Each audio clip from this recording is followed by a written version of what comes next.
नमस्कार. रोखठोकवर आपलं स्वागत. आज आपण चर्चा करणार आहोत राज्य मंत्रिमंडळातल्या एका आज घेतलेल्या अत्यंत महत्त्वाच्या निर्णयाविषयी. ज्या महापालिका आणि नगरपालिका क्षेत्रात विकास आराखडा प्रसिद्ध करण्यात आलाय तिथं शेतजमिनीचा विकास करण्यासाठी आता एनए करण्याची गरज राहणार नाही. या निर्णयामुळे शहराजवळच्या बांधकामांना प्रचंड मोठ्या प्रमाणावर वेग येणार आहे. आजवर अशा जमिनीवर बांधकाम करण्यापूर्वी जिल्हाधिकाऱ्याकडून परवानगी घेण्याची अट होती. मात्र आता एनएची अट काढून टाकल्यामुळे बिल्डरांना महसूल खात्यात मारावे लागणारे खेटे कमी होणार आहेत. बिल्डर लॉबीच्या दबावामुळे सरकारने हा निर्णय घेतलाय का? यामुळे पालिका परिसरातली शेती कमी होऊ शकते का? सर्वसामान्यांना या निर्णयाचा किती फायदा होणार आहे आणि यामुळे जागांच्या घरांच्या किमतीमध्ये काही फरक पडणार आहे का? यासारख्या असंख्य प्रश्नांचा वेध घेऊया. एनए रद्द सामान्यांसाठी की बिल्डरसाठी?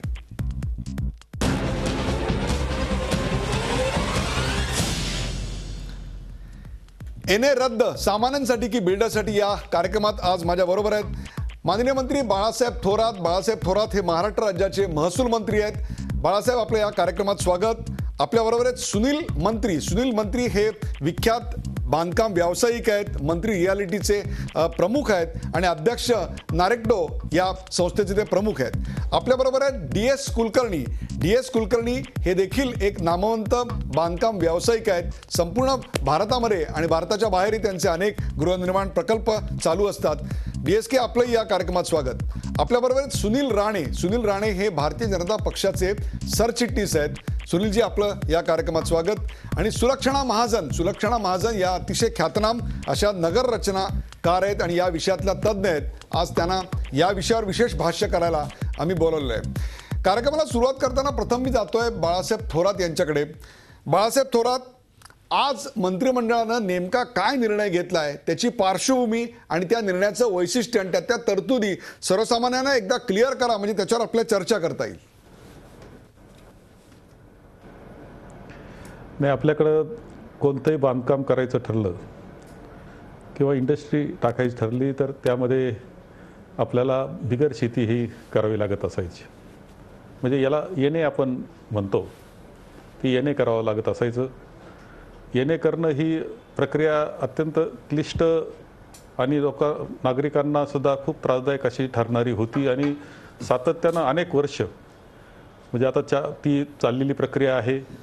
परंतु गेल्या 4 वर्षामध्ये सुद्धा मला जे काही लोकांचा आग्रह राहिला त्यामध्ये ही एनए प्रक्रिया सुलभ झाली पाहिजे असा आग्रह होता. यामध्ये कशा पद्धतीनं सुलभ करता येईल हाही प्रयत्न आम्ही सातत्यानं केला होता. कारण त्यामध्ये एखाद्याला एनए करायचं म्हटलं की अनेक दाखले त्याला जोडावं लागत असायचे.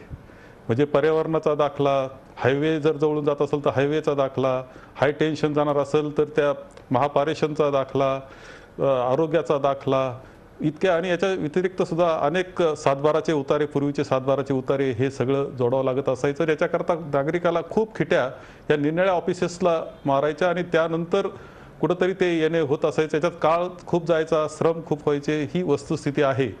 आणि म्हणून सातत्यानं सर्व नागरिकांमधून सुद्धा मागणी ही होती की या एनए ही प्रक्रिया सुलभ झाली पाहिजे आणि यामध्ये नागरिकांचा होणारा त्रास हा कमी झाला पाहिजे.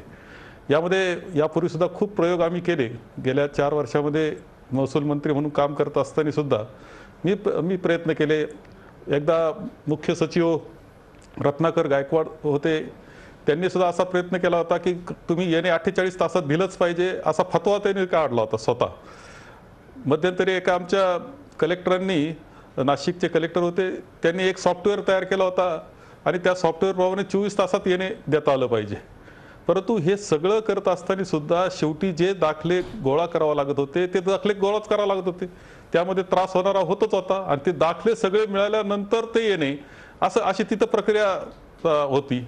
यामध्ये काय करता येईल याचा आम्ही खूप प्रयत्न त्यामध्ये करत होतो. मध्यंतरी एक अनधिकृत बांधकामाच्या संदर्भातली कमिटी सुद्धा स्वाधीनजी क्षेत्रीय आमचे जे अप्पर मुख्य सचिव आहेत त्यांच्या अध्यक्षतेखाली होती. त्यांच्या काही शिफारशी होत्या. माझ्या अध्यक्षतेखाली एक समिती होती, आम्ही काही शिफारशी केल्या. आमचे आयुक्त जे आहेत मुंबई रिजनचे, कोकण विभागाचे, त्यांच्या खाली कमिटी नेमली होती आणि हे सोपं करून नागरिकांचा त्रास वाचवणं हा आमचा प्रयत्न होता. आणि यामध्ये आता आम्ही जो निर्णय आज घेतला तो या निमित्तानं मी सांगू इच्छितो की आता आपल्याला जिथं DP प्लॅन तयार आहे, विकास आराखडा जिथे झालेला आहे, त्या विकास आराखड्याच्या ठिकाणी आता कोणी नागरिक हा महानगरपालिका नगरपालिका यांच्याकडे अर्ज करील आणि तो अर्ज केल्यानंतर त्या फक्त आमचं महसूल खात्याचं वर्ग 1 असेल, ती जमीन जर वर्ग 1 ची असेल तर तेवढं एक पत्र तो घेईल का वर्ग 1 ची जमीन आहे, याच्या व्यतिरिक्त महसूल विभागाचा त्यात संबंध राहणार नाही. बाकी सर्व काही जे करायचं ते तो पूर्णपणे महानगरपालिका किंवा नगरपालिका जिथं डीपी प्लॅन मंजूर आहे त्या संस्थेकडे केलं जाईल.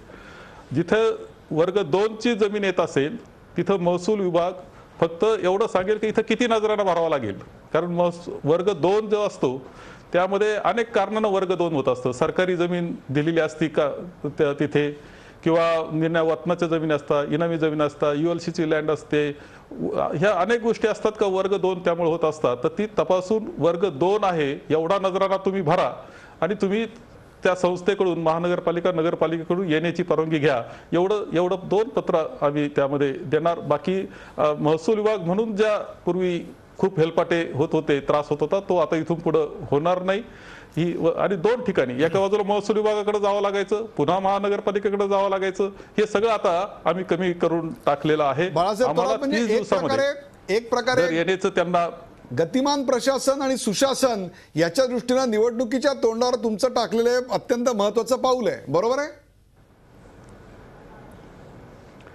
नाही, मी तर यापूर्वी असंही सांगितलं की 4 वर्ष मी प्रयत्न करतच होतो आणि 4 वर्षाच्या प्रयत्नामध्ये निर्णय प्रयोग करत असताना शेवटी आम्ही तर राजकारणी आहोत, आम्हाला मतं मागायला जायचंय, लोकांना मदत करावी, चांगली सुविधा उपलब्ध करून द्यावी आणि मतं हक्कानं घ्यावं, हे तर निर्माण होणार असेल, पारदर्शकता येणार असेल तर नक्कीच त्याचा फायदा आम्हाला होईल, ते आम्ही नाकारू शकत नाही. परंतु त्याबरोबर हेच उद्देश ठेवून करावा लागतो.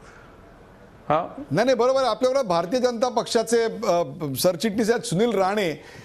सुनील राणे, एक चांगला महाराष्ट्र शासनाचा निर्णय असा दावा महसूल मंत्री दस्तूर खुद्द स्वतः करतायत. त्यांच्या खात्यामधला जो काही पसारा होता तो अतिशय सुटसुटीत करायचा प्रयत्न केलेला आहे. बिल्डर लॉबीने याचं स्वागतच केलेलं आहे, काय सांगाल? माझं बाळासाहेबांनी जे निर्णय घेतला आहे तो फार चांगला निर्णय आहे, पण तो निर्णय आत्ताच घेण्याची घाई का सुचली हा प्रश्न जनसामान्य विचारू लागले आहेत. आपण बघतो आहोत की एका बाजूला आपण म्हटलं होतं की 7-12 गावागावामध्ये गेल्यावर तलाठीच्या कार्यालयात मिळेल. त्या 7-12ची परिस्थिती गावाकडे गेल्यानंतर लक्षात येते की तलाठीच गायब असतो. जेव्हा जेव्हा गावकरी 7-12 घेण्यासाठी जातो तेव्हा तो 7-12 मिळतच नाही, तलाठी मिळत नाही, अशी परिस्थिती असते. आणि आता जेव्हा हा निर्णय आपण घेतला आहे, हा निर्णय सामान्यांसाठी आहे असं मला वाटत नाही. हा निर्णय फक्त बिल्डर लॉबीला लक्षात ठेवून, येणारी निवडणूक लक्षात ठेवून आणि जनसामान्यांसाठी दाखवताना की हा निर्णय आम्ही घेत आहोत, आम्ही लोकाभिमुख सरकार देण्याच्या प्रयत्नात आहोत, 4 वर्षापासून आपण करतो आहोत. पण असं दिसतंय की मुंबईपासून ते थेट गावाकडे ज्या ज्या शेतजमिनी आहेत त्या जमिनी बिगर शेतीच्या करण्यासाठीचा जो निर्णय आपण घेतला आहे, ज्या परवानगी आपण वर्ग 1 आणि वर्ग 2 जे आता आपण सांगितलं, त्याच्यामध्ये सरळ सरळ असं दिसतंय की फायदा हा बिल्डरांचाच होणार आहे. आणि बिल्डरांचा फायदा हा आचारसंहिता लागू होण्याच्या आधी 1 महिन्याच्या आधी आपण जर घेत आहोत तर संपूर्ण महाराष्ट्रामध्ये असलेल्या लोकांना आता असं वाटू लागलं आहे की हे सरकार काँग्रेस आणि राष्ट्रवादीचं हे जनसामान्यांचं नसून हे बिल्डरांचं आहे, बिल्डर धार्जिणं सरकार आहे. हे सरकार बिल्डर धार्जिणं आहे. बिल्डर लॉबी या सगळ्याकडे कसं बघते? आपल्याबरोबर नामवंत बांधकाम व्यावसायिक DS कुलकर्णी आहेत. DS कुलकर्णी, एक प्रकारे प्रशासन सुसूत्रीकरणाचा, सोपं करण्याचा, सुलभीकरणाचा एक मार्ग, अतिशय एक चांगलं पाऊल असल्याचा दावा आपल्याकडे महसूल मंत्री बाळासाहेब थोरात यांनी केलेला आहे. बिल्डर लॉबीची माझ्या माहितीप्रमाणे अनेक दिवसांची मागणी होती. ती मागणी नेमकी कशा करता होती आणि त्यांनी नेमका काय फायदा होणार आहे आणि तो फायदा ग्राहकाला मिळणार आहे का? मग नेहमी प्रश्न पडतो की सगळ्यांना बिल्डर धनाजी संताजी सारखं का दिसतो? काही झालं की बिल्डरचा फायदा. आता या NA ऑर्डर सोपं करण्यामध्ये बिल्डरला कुठलं घबाड मिळणार आहे, FSI वाढून मिळणार आहे का काय मिळणार आहे? मुळात NAची रक्कम ही पीनट होती, अशी काय मोठी नव्हती की ज्याचा प्रॉपर्टीवर काही परिणाम व्हावा. सुलभता आणलेली आहे. पण बाळासाहेबांना माझी एक हात जोडून विनंती आहे, हा चांगला निर्णय तुम्ही घेतलेला आहे, पण तुम्ही म्हणला की हे अधिकार आता कॉर्पोरेशनला दिलेले आहेत, तर त्यामुळे इकडनं उठून तिकडे पडायचं का? आगीतनं उठून फुपाट्यात तर नाही ना पावत त्यांना नाही ना आम्हाला परमिशन सगळ्या द्याव्या लागणार. वास्तविक हा निर्णय पूर्वी यायला पाहिजे होता. सगळ्या जगभर असं कुठेही कायदा नाही. ज्यावेळेला तुम्ही डेव्हलपमेंट प्लॅन फायनल करता तेव्हाच ठरवता की या शहरामध्ये शेती किती ठेवायची, हॉस्पिटल कुठे ठेवायचं, पोलीस स्टेशन कुठे ठेवायचं, मैदानं कुठे ठेवायची, आणि मग उरलेलं रेसिडेन्शियल करतात. गव्हर्नमेंटनीच ठरवलेली, कारण की नगरपालिका DP डिपार्टमेंट हे तुमच्या गव्हर्नमेंटच्या अंडर येतं. एकदा तुम्ही ठरवलं की हा रेसिडेन्शियल झोन आहे तर परत त्याच्याकरता शेतीचं तुम्ही रेसिडेन्शियल म्हणल्यानंतर परत एकदा बारसं का करायचं. तसं लग्नात दोनदा नावं बदलतात बायकांची, तसं की अरे हा रेसिडेन्शियल आहे परत करून घ्या. त्यामुळे पहिल्यांदा हा कायदा किंवा हा नियम कालबाह्य होता आणि तो आता तुम्ही उशिरा का होईना दुरुस्त केलेला आहे. पण जे प्रमाणपत्र घ्यायचं आहे, तुम्ही म्हणता की प्रमाणपत्र आता कॉर्पोरेशन देणार, म्हणजे परत हाय टेन्शन आहे की नाही, रोड जवळने गेलाय की नाही, ULCच्या बोगस ULCच्या केसेस चालू आहेत का, अशापासून ज्या असंख्य छोट्या मोठ्या गोष्टी ज्या आहेत, रिझर्वेशन आहेत का, तर त्या गोष्टी कॉर्पोरेशन परत जर वेगळा वेळ लावणार असेल तर हे चूक आहे. मला वाटतं तुम्हाला खरंच फास्ट करायचं असेल तर एकदा तुम्ही तर डेव्हलपमेंट प्लॅन फायनल झाले आणि जे रेसिडेन्शियल झोन झाले असतील त्याला गव्हर्नमेंटनी रेव्हेन्यू खात्याने डिक्लेअर करून सांगावं की ह्या तुमच्या डेव्हलपमेंट प्लॅनला, कारण की तो तुमच्या अंडर पण येऊ शकतो, की याच्यात कुठलेही कलेक्टर संबंधी अडथळे नाही आहेत. जो कोणी या डेव्हलपमेंट प्लॅनवर अर्ज करेल त्याला तुमच्या नगरपालिकेच्या DPचे जे रूल्स असतील, ओपन स्पेस, FSI, त्याप्रमाणे प्लॅन सँक्शन करून द्यावा. मग ते सुलभ होईल. मला राणे साहेबांना सांगायचं असं, प्रत्येक गोष्टीत बिल्डरला धरू नकावं, कारण की बिल्डरचा याच्याशी काही संबंध नाही, इलेक्शनशी संबंध नाही, कशाशी संबंध नाही. याच्यामध्ये असं होणार नाही आहे की उद्या जेवढ्या शेतजमिनी पुण्याच्या आसपास मला मिळत आहेत तिथे मी भराभर बिल्डिंग बांधतील, असं कुठलंही यांनी केलेलं नाही आहे. मुळात शहरामध्ये शेतजमिनीच किरकोळ असतात, ज्या काही असतात त्याच्यावरचे NHA ऑर्डरी आहेत, आणि बाहेरचे आहे, शहराच्या बाहेरचे आहे जिथं नगरपालिका आहे तिथे याच सिस्टीम आहे. सो नॅचरली याच्यामध्ये बिल्डरचा काही फायदा होणार नाही, आणि होणार असेल तर आमच्यासारखा बिल्डर किंवा माझ्यासारखे 80% बिल्डर चांगले आहेत, त्याचा फायदा निश्चित ग्राहकालाच देतील. फ्लॅटचे रेट कमी करतील, कारण की ते रेट कमी केल्याशिवाय मार्केट बूस्ट होणार नाही. साधं आहे व्यापाराचं गणित. जर परचेस पॉवर वाढली, जास्तीत जास्त लोकांनी घरं घेतली तरच तर टर्नओव्हर होणार आहे. त्यामुळे सरकार जेवढी क्लिष्टता कमी करेल, आमच्या चक्रा कमी करेल, करप्शन कमी करेल, तेवढा त्याचा फायदा बिल्डरबरोबर सामान्य माणसालाच होणार आहे. आणि नॅचरली या गोष्टीत इलेक्शन आणि बिल्डर लॉबीचा कृपया संबंध लावू नये अशी माझी हात जोडून विनंती. या निर्णयाचा आणि बिल्डर लॉबीचा कोणताही संबंध नाही, तसंच त्याचा निवडणुकीशी काही संबंध नाही. परंतु ज्या एका परवानगीची गोष्ट आपण केली आहे त्याविषयी मान्य मंत्री महोदयांचं काय मत आहे, त्याचबरोबर नगर रचनाकार काय म्हणतायत, सुनील मंत्री काय म्हणतात, हे सगळं जाणून घेऊ. DS कुलकर्णी यांनी अत्यंत महत्त्वाचा प्रश्न उपस्थित केला होता, तो म्हणजे जिल्हाधिकाऱ्याकडून आता पॉवर्स या महानगरपालिकेत आल्यात का, आणि तिथे तशा प्रकारचा एक्सपर्टीज सुद्धा आपल्याकडे उपलब्ध आहे का. बाळासाहेब थोरात काय सांगाल? नाही, यामध्ये एकतर हे खरं आहे की हे 2 वेळेस त्यांना जो त्रास होत होता, की एकतर जिल्हाधिकारी म्हणजे महसूल विभागामध्ये ह्या सगळ्या पूर्तता करणं, त्यांच्याकडून येणे घेणं, पुन्हा महानगरपालिकेत किंवा नगरपालिकेत जाणं, पुन्हा सगळ्या पूर्तता हे करणं, याच्यातला पहिला एक तर टप्पा आपण पार केलेला आहे की महसूल विभाग आपण त्यामध्ये हे केलेलं आहे, आणि त्याच्यावर एक पत्र आमचं तेवढं आता पुरेसं राहणार आहे. त्यामुळे खूप मदत निश्चितपणे सर्व नागरिकांना होणार आहे. एक बिल्डर हा विषय, 2 विषय यामध्ये आणखी आले. एक तर राणेजींनी आज सांगितलं की याच्यामध्ये निवडणुकीच्या तोंडांशी हे निर्णय घेतला आहे. खरं त्यांनी एवढं काळजीत पडावं असं नाही, कदाचित फायदा होईलच आम्हाला, तो होणार नाही असं नाही. आणि त्यांना सुद्धा संधी होती 95 ते 99 हे सगळी कामं करण्याची, त्यावेळेस त्यांनी केली नाही. आता आम्ही करतोय. ह्या गोष्टी आहेत, असं काही हे नाही. दुसरा मुद्दा त्यांचा जो होता कुलकर्णी साहेबांचा, त्यामध्ये कमीत कमी त्रास झाला पाहिजे ही वस्तुस्थिती आहे, आणि तसा तो हा त्रास तर पहिला कमी होणार आहे हे तर त्यांना मान्य करावं लागणार आहे. आणि याच्यामध्ये महानगरपालिका, तिथं अनेक प्रतिनिधी, लोकप्रतिनिधी असतात, सर्व असतात, निश्चितपणे सगळ्यांची मदत या तिथे नागरिकांना होईल. हे फक्त बिल्डरांकरता केलं गेलं हा जो मुद्दा आहे, खरं म्हणजे 5 कामं कदाचित बिल्डरांची असतील, पण 95 सामान्य नागरिकांचे असतात, त्यांना घरं बांधवायची असतात. हे काही विसरून चालेल का आपल्याला? म्हणून हे बिल्डर असं नाही तर नागरिकांकरता आम्ही केलंय ही वस्तुस्थिती लक्षात घेतली पाहिजे. आणि बिल्डर हे सुद्धा काही समाजाचे घटक आहेत, एक वेगळं काम करतात एवढाच त्याचा अर्थ आहे. म्हणून ते काय आपल्या समाजाचा भाग आहे, विकासाचा भाग आहे, हे विसरून चालणार नाही. आपल्याबरोबर सुनील मंत्री आहेत, ते या समाजाच्या विकासाचा भागाचं प्रतिनिधित्व करतात. सुनील मंत्री, तुमची या निर्णयावरची पहिली प्रतिक्रिया अत्यंत आनंदाची असणार आहे. तुमचा खेटे घालण्याचा जो व्याप होता तो कमी झालेला आहे, त्याच्यामुळे तुमचा वेळ कमी होणार आहे. मगाशी DSKंनी याचा जमिनीच्या किंवा ब्लॉक्सच्या किमतींवर फार मोठ्या प्रमाणावर परिणाम होईल असं काही त्यांनी हे केलेलं नाही आहे. आपलं काय मत आहे? नक्कीच मला वाटतं एक NA घेणं, NAची परवानगी घेणं ही एक प्रक्रिया आहे, म्हणजे ॲडमिनिस्ट्रेटिव्ह प्रक्रिया आहे. जसं एखादा बिल्डर महानगरपालिकेकडे किंवा एखाद्या विकास प्राधिकरणाकडे नकाशे मंजुरीला देतो, मंजुरी घेतो आणि त्यानंतर पर्यायाने त्याला एक नॉन ॲग्रिकल्चर NA ची प्रक्रिया पूर्ण करावी लागते. तर हा एक प्रक्रियेचा भाग आहे. यामुळे यांनी फार मोठ्या किमतीमध्ये उतार किंवा चढाव होईल अशातला काही भाग नाही. मी थोडीशी पार्श्वभूमी देऊ इच्छितो आणि मला वाटतं बाळासाहेबांनाही आवडेल. 2007मध्ये विलासराव देशमुख ज्यावेळी मुख्यमंत्री होते तेव्हा त्यांनी हा निर्णय घेतला होता की NA हे ॲटोमॅटिक असावं आणि NAसाठी एखाद्या डेव्हलपरला किंवा एखाद्या विकासकर्ता किंवा एखाद्या सर्वसामान्य माणसाला दोनदा सरकारी दफ्तरात यायची आवश्यकता नको. कारण आपण हे लक्षात घ्यायला पाहिजे की एखाद्या महानगरपालिकेच्या क्षेत्रामध्ये झोन फिक्स असतात, डेव्हलपमेंट प्लॅन असतो आणि त्यामध्ये जिथे निवासी झोन आहे, जिथे बांधकाम नकाशे मंजुरी दिली जाते तिथेच NA ची परवानगी मिळते. NA सोपं केलं याचा अर्थ कुठलाही अर्ज करतो आणि या प्रोसिजरमध्ये सर्वसामान्यतः एक आपण अर्ज कलेक्टरला करतो, कलेक्टर फाईल तलाठीकडे पाठवतो, तलाठी सर्कल ऑफिसरकडे पाठवायचा, त्यानंतर साईटचं इन्स्पेक्शन व्हायचं, तो रिपोर्टवर यायचा. या प्रक्रियेमध्ये ऑन अँड ॲव्हरेज साधारणतः 3 महिने ते 12 महिन्याचा कालावधी लागायचा. यामुळे पर्यायाने डेव्हलपरला एखादं बांधकाम सुरू करायचं असेल तर ते सुरू करता येत नव्हतं. हा सर्वात मोठा त्याचं नुकसान व्हायचं. आपण एक कन्झ्युमरच्या अँगलने विचार करा, कारण नॉर्मली आपल्याकडे नकाशाला बांधकाम नकाशास परवानगी मिळाली की आपण प्रोजेक्टचं बुकिंग सुरू करतो आणि लोकांना सुद्धा त्याचा त्रास व्हायचा. जर प्रोजेक्ट 3 ते 12 महिने आपला सुरू होत नसेल तर पर्यायाने ग्राहकांचं नुकसान व्हायचं. आणि राज्य शासनाचा आपण जर दृष्टिकोन घेतला तर ह्यांना महसूल मिळायला हा 3 ते 12 महिने कालावधी जो परवानगीचा लागायचा तो महसूल सुद्धा उशिरा मिळायचा. मला असं वाटतं आता जो निर्णय घेतला आहे महसूल मंत्र्यांनी घेतला आहे त्याबद्दल त्यांचं अभिनंदन करू इच्छितो.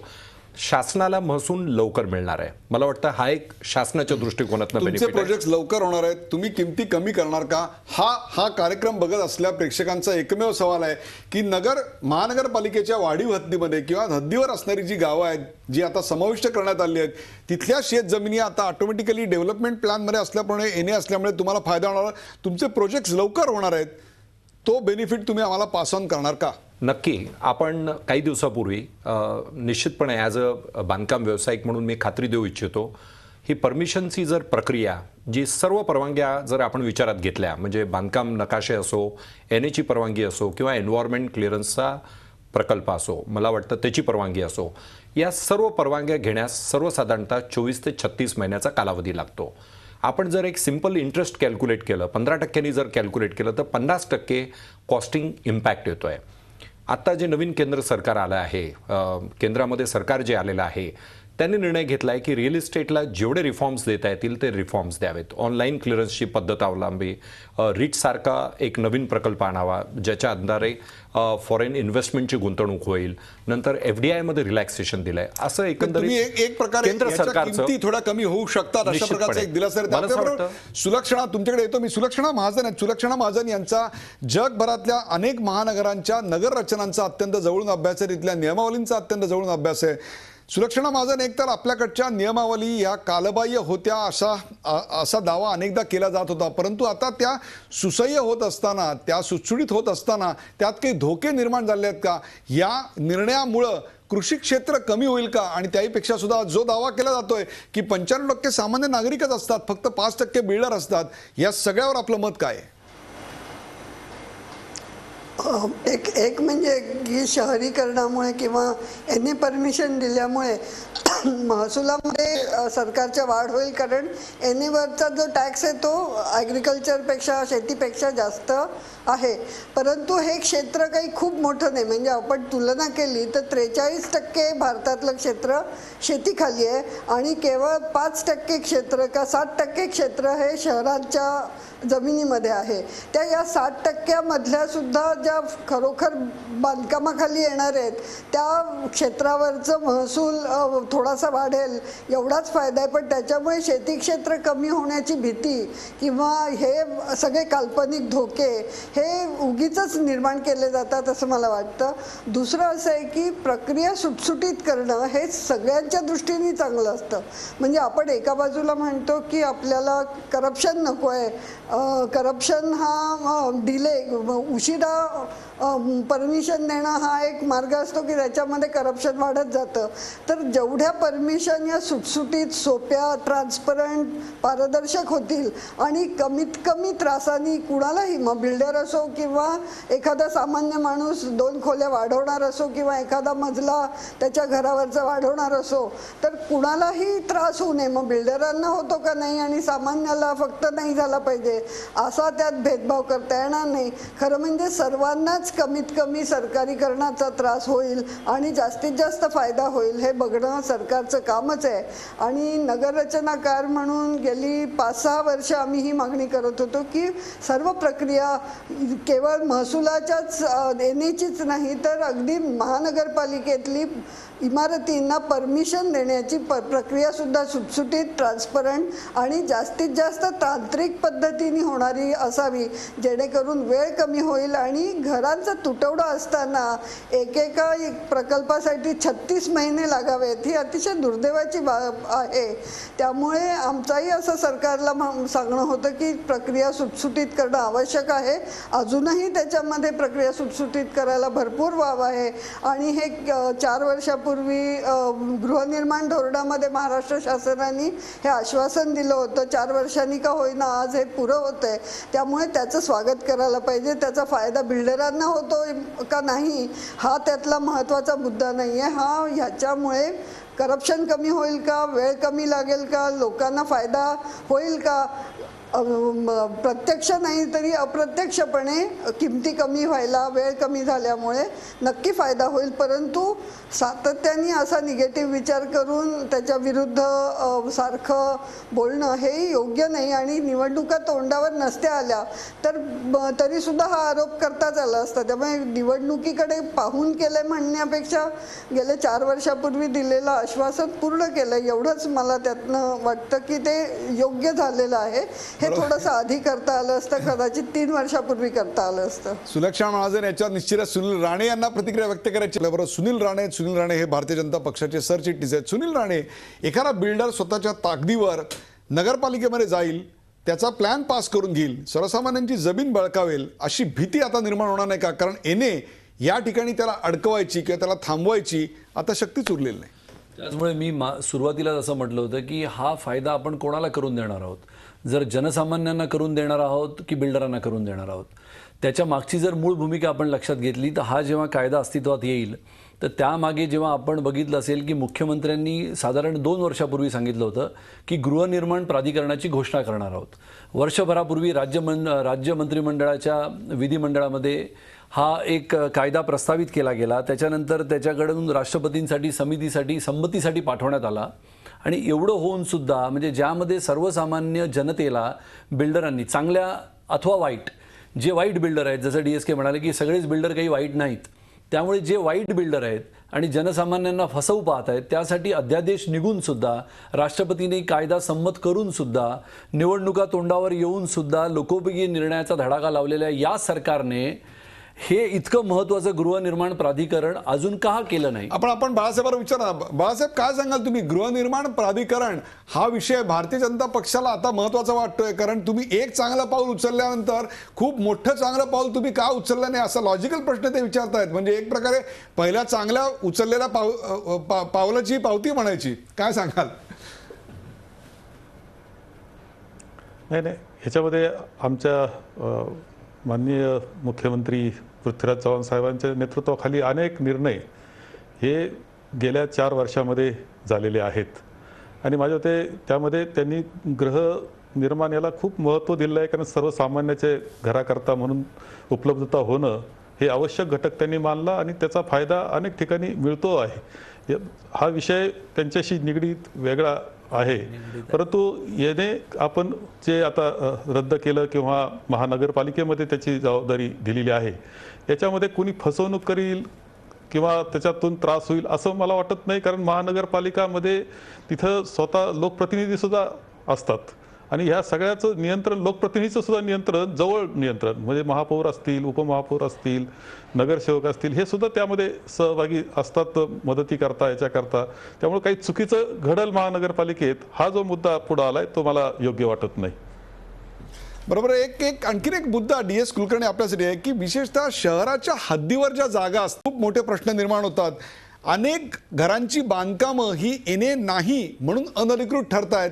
DSK आपल्याला काय वाटतं या सगळ्याचा, या आत्ताच्या निर्णयाचा अशा प्रकारच्या बांधकामांवर काय परिणाम होईल? एक तुम्हाला 2-3 गोष्टी सांगतो की आम्हा बिल्डरला साधारणतः 50 ते 65 टेबलांवर फायली जातात. त्यातले आता 2 ते 3 टेबल फक्त कमी झाले. NAचा हा कायदा असा आला म्हणून कुठलाही गोंधळ होणार नाही, कारण सगळी ताकद सँक्शन कॉर्पोरेशनच्या हातात आहे. पर्यावरणाचा जो काही महत्त्वाचा कायदा ते पर्यावरण डिपार्टमेंट सांभाळतं. अशा प्रकारे NA झटपट झाला म्हणून काहीतरी भयानक घडेल, अनऑफिशियल घडेल असं होणार नाही. आता शहराच्या बाउंड्रीवर जे आहेत, ज्याला आपण जो भाग कलेक्टरच्या अंडर येतो आणि ज्याचा रिजनल प्लॅन फायनल झालेला आहे. शहराचा प्लॅनला DP म्हणतात, डेव्हलपमेंट प्लॅन. शहराच्या बाहेरच्याला रिजनल प्लॅन म्हणतात. रिजनल प्लॅनमध्ये जो भाग रेसिडेन्शियल केला आहे तिथेच घरं बांधता येतात आणि त्याचं प्लॅन पासिंगची प्रोसेस जसं शहरामध्ये कॉर्पोरेशन करतं तसं टाउन प्लॅनिंग डिपार्टमेंट आहे प्रत्येक शहरात. त्यांचे इंजिनियर त्यांच्या तो प्लॅन पास करतात आणि मग कलेक्टर त्याला फायनल सँक्शन देतो. शहरामध्ये कॉर्पोरेशनचे इंजिनियर प्लॅन पास करतात आणि कमिशनरचा रिप्रेझेंटेटिव्ह त्याला अथॉरिटीने पास करतो.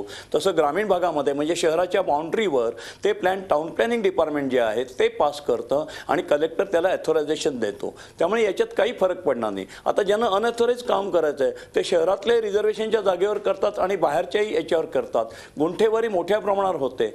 NA कॅन्सल केलेलं नाही आहे त्यांनी. NAची प्रोसेस जी आहे ती सोपी केलेली आहे. आता प्रमाणपत्र घ्यावंच लागणार आहे. असं नाही होतं की NAच्या ऑफिसला जायचं नाही. मालकाला किंवा कोणाला तरी NAचं एक सिंगल प्रमाणपत्र रेव्हेन्यू डिपार्टमेंटचं घ्यायचंच आहे. प्रोसेसमध्ये फार तर 2-3 टेबलं कमी झालेली आहे. शहराच्या बाहेर जेवढ्या शेतजमिनी आहेत त्याच्यावर सर्रास पुण्याच्या आजूबाजूला, विळख्याला, नाशिकच्या आजूबाजूला, शहराच्या बाजूला शहरातल्या किमती परवडत नसल्यामुळे गरीब मध्यमवर्गीय लोक गुंठेवारीवर प्लॉट घेतात आणि त्याच्यावर बिंदास घरं बांधतात आणि मग सरकारला नाईलाजाने ती गुंठेवारी नियमित करावी लागते. मूळ रोग काय की लोकांना स्वस्त किमतीत जर घरं उपलब्ध करून दिली तर अनअथॉराइज कन्स्ट्रक्शनमध्ये का जाईल? अनअथॉराइज म्हणजे नुसतं बांधकाम नाही, रस्ते नाही, वीज नाही, पाणी नाही, ड्रेनेज नाही, ऑफिशियल काही नाही, सगळं चोरून आणायचं. ते कोणालाही नको आहे आणि त्याचा या NA कायद्याशी काही संबंध नाही आहे. तुमचं गैरसमज होतं आहे की अशा प्रकारे शहराच्या बाहेर एखाद्याने जर गुंठेवारीत जागा बांधली तर लगेच या कायद्याच्या आधारे त्याचं घर सँक्शन होणार आहे किंवा अधिकृत होणार आहे असं नाही आहे.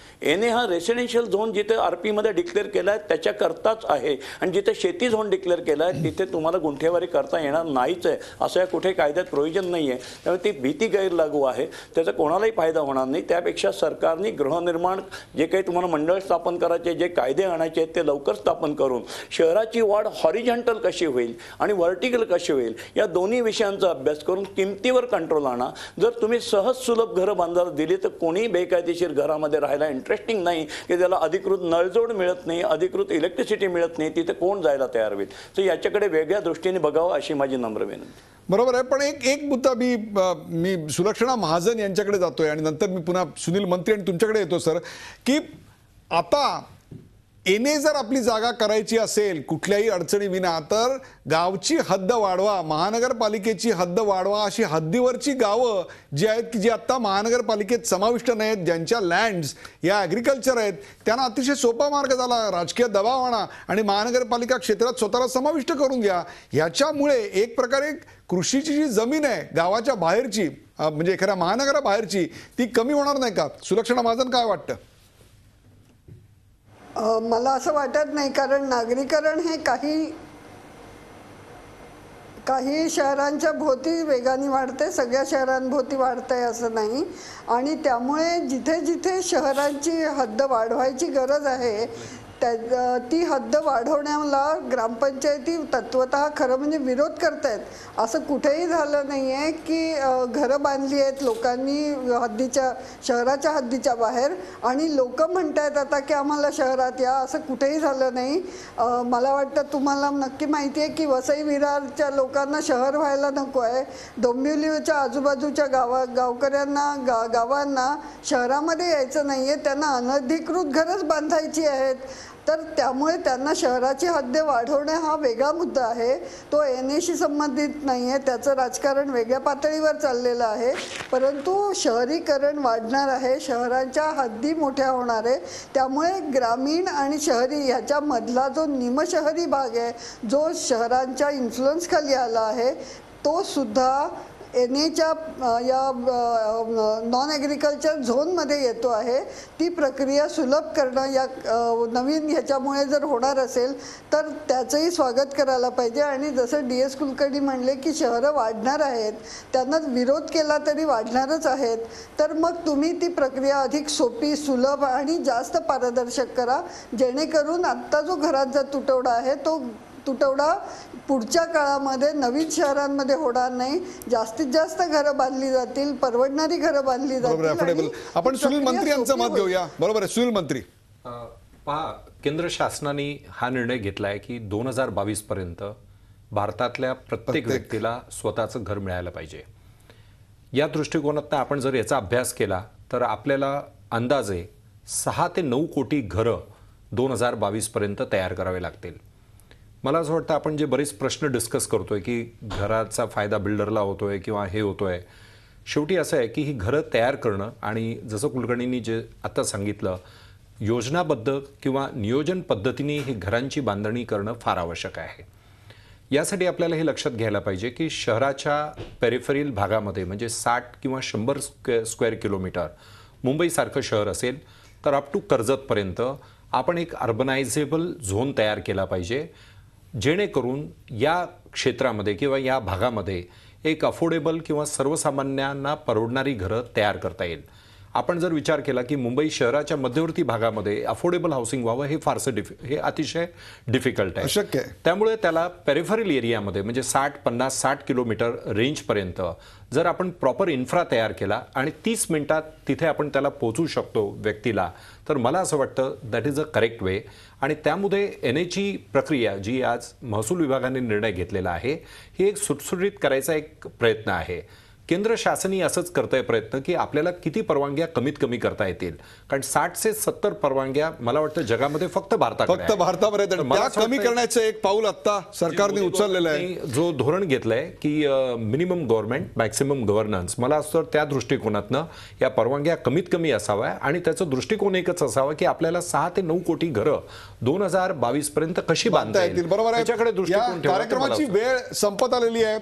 या कार्यक्रमामध्ये DS कुलकर्णींनी अत्यंत महत्त्वाचा विचार मांडला आणि तो म्हणजे अफोर्डेबल हाऊसिंग जर निर्माण झालं तर कोणत्याही प्रकारच्या अनधिकृत घरांमध्ये जाण्यामध्ये लोकांना रस नसतो. संपूर्ण जगामध्ये ज्या प्रकारची नगर रचना आहे त्याच्यामध्ये कुठेही इतक्या प्रचंड मोठ्या प्रमाणावर टेबलांवर फाईल फिरत नाही.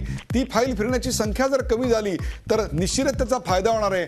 आज तरी या क्षणाला महसूल खात्यानं आणि विशेषतः या सरकारनं हा जो निर्णय घेतलेला आहे तो वरवर जरी आपल्याला निवडणुकीच्या तोंडावर घेतलेला किंवा बिल्डर धार्जिणा वाटत असला तरी त्याचा फायदा अंतिमतः सर्वसामान्य नागरिकांनाच आहे. फक्त हा निर्णय घ्यायला एवढा उशीर का झाला हा प्रश्न मात्र नक्की यावेळी उपस्थित होतोय. फिर भी देर से आए लेकिन दुरुस्त आहे, असंच बाळासाहेब थोरात तुमच्या या निर्णयाबद्दल म्हणावं लागेल. या निर्णयाबद्दल तुमचं आणि तुमच्या सरकारचं अभिनंदन. या कार्यक्रमात सहभागी झाल्याबद्दल सर्व मान्यवरांचे आभार. ताज्या बातम्यांसाठी पाहत राहा झी 24 तास. राहा एक पाऊल पुढे.